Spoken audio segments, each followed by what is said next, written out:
Bon, ben Candice, pour Chamblée citoyenne, est-ce que tu peux nous parler des aspects liés à l'urbanisme? Alors, l'urbanisme, ce qu'il faut retenir, c'est que en fait, c'est une discipline qui est ensemblière. Donc, ça veut dire qu'en fait, elle est au croisement de tout un tas d'autres disciplines, comme le transport, comme l'habitat, comme l'économie, comme l'écologie, et comme bien sûr la démocratie. Donc, ce qu'on dit au travers d'axes d'urbanisme, en fait, c'est dit par ailleurs euh, dans des thématiques qui sont liées au transport. Donc, il va y avoir de la redondance. Je vais dire, c'est tant mieux, ça veut dire qu'on est cohérent. Euh, alors, il y a différents axes donc, en matière d'urbanisme. Euh, on peut dire qu'il y a deux manières de réfléchir et de mettre en œuvre des politiques d'urbanisme. Il y a réfléchir à grandes échelles, ou si on est géographe, on dirait à petites échelles, c'est-à-dire à l'échelle de la ville, voire de l'agglomération. Et donc la question étant comment on organise la ville de manière cohérente et pertinente. Et puis on peut réfléchir aussi à des échelles beaucoup plus zoomées, notamment à l'échelle de la rue, du quartier, de la place publique, et puis de l'habitation, du logement, de la construction. Voilà.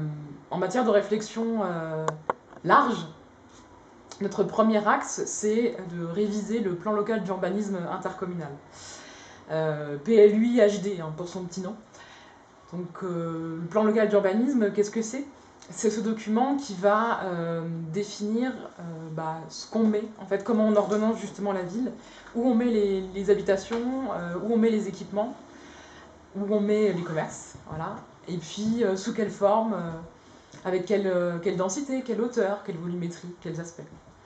Ce document, nous, on estime qu'il est pas du tout cohérent. Le dernier PLU approuvé date d'il y a quelques semaines, hein, c'est tout récent. Et donc, en fait, il prône un rythme de développement démographique qui est assez élevé. Hein. Il s'agit de proposer jusqu'à près de 25 000 personnes en 10 ans supplémentaires à l'échelle de toute l'agglomération, hein, qui va jusqu'au Bauge. Et puis, en même temps, de dire on va densifier. Mais densifier, aux yeux de la municipalité actuelle notamment, qu'est-ce que c'est? Ça veut dire construire un petit peu n'importe comment, n'importe où. Laisser le champ libre à toutes les activités, les opérations immobilières possibles, sans réfléchir à une forme de cohérence, sans réfléchir à l'intégration paysagère, sans réfléchir aussi à des considérations notamment écologiques. Voilà. Et donc, ça m'amène à la seconde dimension qu'on aborde aussi au travers du plan local d'urbanisme. C'est au-delà de ce rythme de développement qui est important, c'est comment on va urbaniser à l'intérieur de l'agglomération. Et donc nous, on a un enjeu qui est pour nous extrêmement fort. D'une part, c'est la préservation de l'agriculture. Donc ça veut dire d'une part ne pas construire sur les terres agricoles. Ça veut dire d'autre part, et là j'empiète un petit peu sur l'économie, ça veut dire d'autre part donner les moyens pour que les activités agricoles qui restent se pérennisent et puis que potentiellement d'autres aient envie de réinvestir des terrains qui sont actuellement en friche.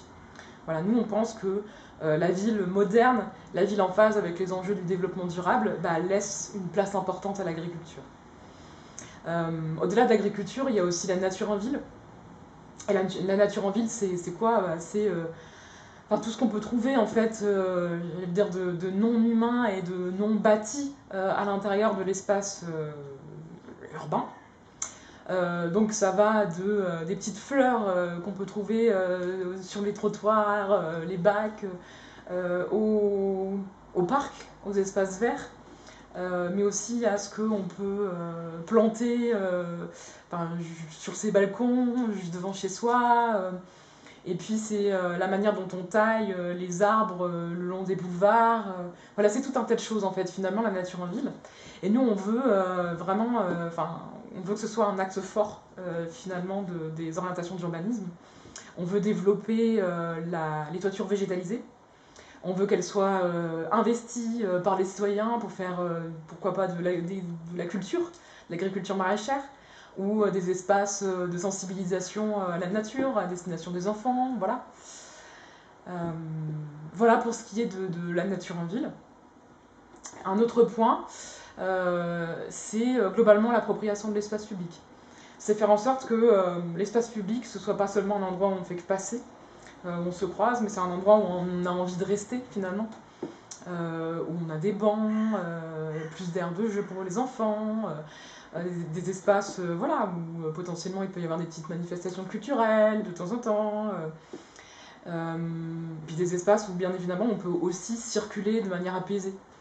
Donc tout ça en fait, on s'est rendu compte que ces dernières années, ça a été laissé un petit peu de côté. Globalement, on a beaucoup moins de bancs qu'avant. Globalement, en matière de mobilité, et notamment en mobilité pour les personnes handicapées, c'est pas mal compliqué. Hein. On voit par exemple, pour citer qu'un seul exemple, du côté du parc du Givernet, il y a des endroits, c'est parcours du combattant, quoi. C'est quand on est en fauteuil roulant. Voilà, donc c'est tout un tas de choses d'urbanisme finalement, et notamment ces considérations très très précises. Alors, un autre volet lié à l'urbanisme, c'est la démocratie. Donc je ne vais pas répéter des choses qui ont été dites par d'autres candidats et qui sont présentes dans d'autres axes. Mais ce qui est sûr, c'est que le plan local d'urbanisme, pour qu'il soit vraiment pertinent, il faut qu'il soit concerté. Et donc cette concertation, elle se retrouvera aussi dans ces deux niveaux de réflexion. Hein. Donc d'une part, le côté grande échelle, le rythme de développement et les impacts sur l'environnement au sens large, notamment la ressource en eau, les émissions de gaz à effet de serre et autres. Et puis d'autre part, concrètement, comment on applique ces grands objectifs à l'échelle du quartier. Donc nous, on veillera à ce que les citoyens soient sollicités et mobilisés sur ces deux échelles de réflexion. L'urbanisme, c'est pas seulement le plan local d'urbanisme, c'est aussi ces réflexions au quotidien, mais c'est aussi des opérations de construction et d'aménagement, dont certaines sont lancées depuis un moment par la précédente municipalité. Je ne parlerai pas du parking Ravet, qui est un sujet en tant que tel et qui touche notamment à la gestion des mobilités.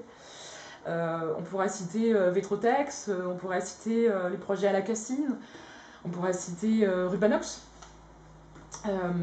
Tout ça, en fait, sont des projets qui ont été lancés, parfois avec des ambitions assez louables. Je pense à Vetrotex, l'idée de faire un écoquartier, donc ça veut dire essayer de réfléchir autrement à comment on habite un lieu tout en respectant l'environnement. C'est une chouette idée.